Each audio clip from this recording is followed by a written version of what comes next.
Do you have a notepad ready to start taking notes? Because I know I definitely want to take notes on this video. We have Taylor Swift, who is one of the most prolific songwriters and artists of this generation, talking about her creative process. And like, what more could you ask for? Especially for myself, who is an artist and musician myself.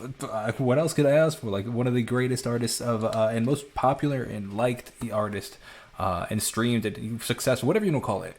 Talking about that creative process for about 5 minutes. What else could you ask for? So today we're talking about that. I'm gonna see what we got and talk about it as well. Maybe I could expand on some thoughts as an artist myself.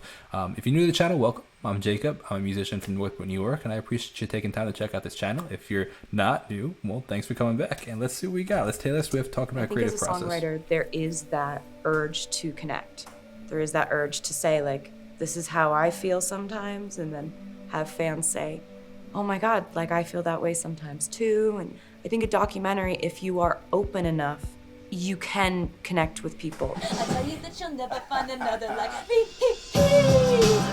Being in the studio that was some of my favorite stuff that we filmed. That was the first time I've ever had a camera wow. crew in the studio. It's always been really off limits. It was actually amazing having you in the studio because like we'd finish writing a song and like a sound guy would be like, that's a really good song. Right. Thank you. Actually, let's talk about this. There's actually a lot to talk about just so far. So I'm assuming that this is the director or maybe either the producer, director, creative director, something along the lines like she's talking to right here. I liked as an artist, here I take this all with a grain of salt. Like I'm comparing my creative process to Taylor Swift's. Like, yeah, we're both artists, but like she's had tremendously more commercial success than I have. So like, we're just talking. I'm just talking, commenting. It's a commentary. But from my experience, what I've seen, the creative process, it takes a little bit of getting used to with having cameras in the studio, just because you have to have this is actually a really great point. You have to have a trust with your editing team that they're not going to put something in there that's going to hinder you. Because in the creative process, sometimes things just come out wrong or come off bad or whatever the case may be. And you have to trust, especially, obviously I edit a lot of my own videos, or at this point, sometimes I have editors with me that edit my own videos, but like I trust them at this point. And I when they were first starting off, I review their work. But point being though, is like, more so when I have guests in my studio, when we're working together as artists, they have to have a trust in me that I'm not going to put anything in the video that will like make them look bad. And you just have to, but before you do have that trust, there is this like creative hindrance because like everything I'm doing, good or bad, is being filmed. So it's actually really interesting muscle. Secondly, what you said about connecting with fans is really interesting because everybody humans crave connection, and what that means is like we all want to know each other. We all want to kind of see that we're all similar, and then taking it a step further is when you like somebody, you want to get to know them more. Like that's what, like when you have a crush on somebody, what do you want to do? You want to spend time with them, you want to talk to them, you want to understand who they are as a person. And what we have, Taylor just talking about with like sharing the behind the scenes is exactly that. I'm not saying necessarily have a crush, but I'm saying like when you like somebody, you're interested in them, platonically or romantically, you want to get to know them better. And as a fan of Taylor Swift, you want to get to know her and her process better. So like going deeper, essentially in the behind the scenes is exactly that, having the opportunity to learn more from her and learn more about her as a person. we never get this in the studio. Nobody ever is like, hey, no, that's a good one. Right. Keep going. I just honestly had no idea how it would affect the creative process. Just we talk ended about up that. with you in the studio writing songs like Me and The Man. Hey, then I'd be the man. I'd be the man. That is a concept I've thought about for so many years, but I just always thought like, I want to say it in a way that's like a satire and that's kind of funny, but it's also making a very serious point. I think when I hit on this idea of like, if I was a man, I'd be the man. Like, you guys would think I was so cool if I was doing this stuff and I was a guy.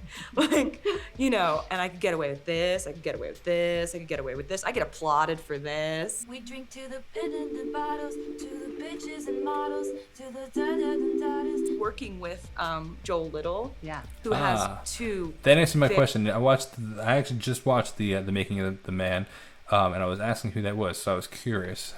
That is very my question. strong, wonderful, intelligent young daughters. And I think he was writing for them. And I love showing that we really do have allies in the male civilization. What I love about that scene in the film is that, sometimes the camera is right here as you come up with the lyric. How much did you notice us? I mean, I think, I know what you mean, because you really were very close to my face in a lot of it.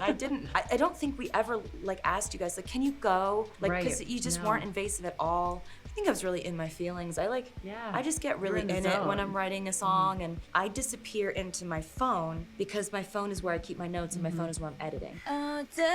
So how insane would it be, one day, if Taylor released her notes app, and just, the concepts, the ideas that never made it, the half-finished lyrics, the original versions of lyrics that never end up being changed. Man, how cool would that be? Just to see. It'd be so cool. Lead the field of Nora, found someone to commit to. Every time I wake up in the middle of the night, or every time I think of a title, or every time I think of a common phrase and flip it, I love doing that. I'll put it in my notes, but yeah, there's a real speed to it too. It seems like writing a song has a kind of dynamic where you go, and you kind of have to keep going for many hours, a lot of the time, until it's done. Yeah, I have to do that. Everyone's different with their writing. A lot of people are stop, start.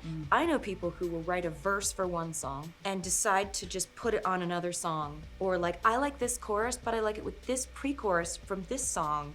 And I'm like, never done that once. See, that's how I write. I just, sometimes my songs are Frankenstein pieces from different ideas and stuff. But that's interesting that she kind of just cohesively all does it once together. I have to capitalize on the excitement of me getting that idea and see it all the way through, or else I'll leave it behind and I'll just assume it wasn't good enough. Baby, that's what's gonna be.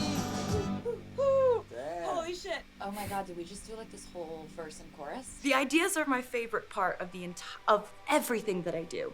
That moment where you're like, oh, I know what it's called. Or you're like, I know what the hook is now. And there's one point in the movie where you actually see on your face, you go because you have an idea. You get to see it. Took the money in the bag and I stole Put the money in the bag and I stole the keys. That was the last time you ever saw me.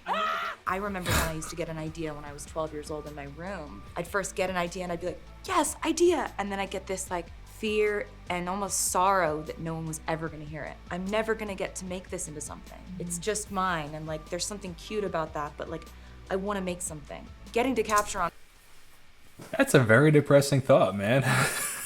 films, getting an idea, that's one thing that I'm glad I'll have forever. I'll always have kind of a memory of when that idea happened, Yeah, for sure. I'd never had that before. Anyway, it's good that we both get to make things now. We're so lucky. Dude, that was so cool. Not only was it cool to hear her talking about the creative process, but also kind of reflecting on it. I couldn't agree more. As an artist, I love filming things, and just seeing those moments.